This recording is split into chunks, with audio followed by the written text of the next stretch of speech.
We are focusing on a tiny skin sensor that may revolutionize healthcare. Skin-like silicone patches are being tested to monitor stroke recovery and breathing disorders. A new study in the journal Science shows how they could also help babies who are born prematurely. Researchers found wireless sensors attached to the chest and foot prove just as reliable as traditional electrodes for tracking babies' heart and respiration rates, temperature, blood oxygen levels, and blood pressure. Dr. John LaPook got a close look at this new technology. John, good morning. Good morning, John. Each year, 300,000 American newborns are admitted to the neonatal ICU, the NICU. At any moment, an alarm may signal that they need help.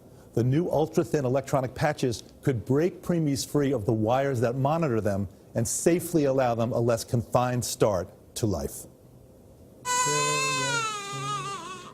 When Olivia McDonough arrived 15 days ahead of schedule, she needed surgery to help her breathe and swallow. Her first 2 weeks were spent wired to machines at Chicago's Lurie Children's Hospital, watched closely by her mom, Casey.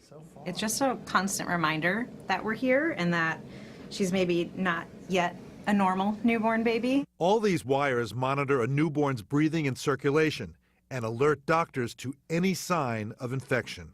When you're breastfeeding, is it a little bit clunkier to have We're tangled. the wires? You guys can tell just by how we're standing right here. We're tethered and we're kind of at the mercy of the cords. Yes. Now, a collaboration between doctors and engineers at Northwestern University has given birth to these skin-like wireless sensors. His ticklish feet. Fine metal threads capture information like vital signs and oxygen levels. An antenna under the crib powers the sensors and streams data to a monitoring station.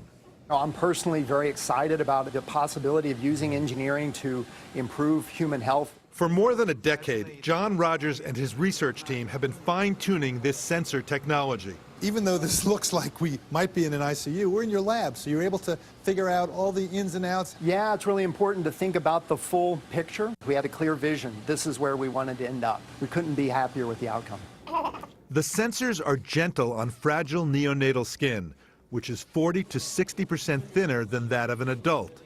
Study co-author Dr. Amy Paller treats skin injuries in preemies. 45% of them come away with some kind of scars from procedures and from the adhesives that attach them to these various wired devices. Those wireless patches allow parents to do something they're wired to do: cuddle with their newborns. There have been studies that have shown that that skin-to-skin contact, especially in these premature babies, decreases the risk of development of infection, of kidney issues, of lung issues. It goes a long way.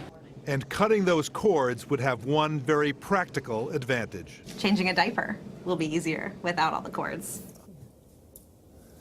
While final testing is completed, babies in the study wore both the new patches and the old wires as a backup.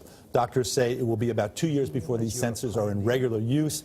And I got to tell you, I know just how great it would be to have them, because my son Noah was born at 31 weeks, 3 pounds 6 ounces. He was in the neonatal ICU for about 3 weeks, but it ended very well because he is almost 23 pounds. A little bigger now. He's 6 feet tall. He's an actor. Doesn't need a diaper change. College graduate. And now I can finally hug him whenever I want. Yes. He's okay with that. So, John, how much are these going to cost when they roll out? Relatively cheap, $10 each. Oh, and they're wow. reusable. So it's going to make a big difference. There you have them right there. No wires. That sounds like a good deal. John LaPook, Doc, always great to see you.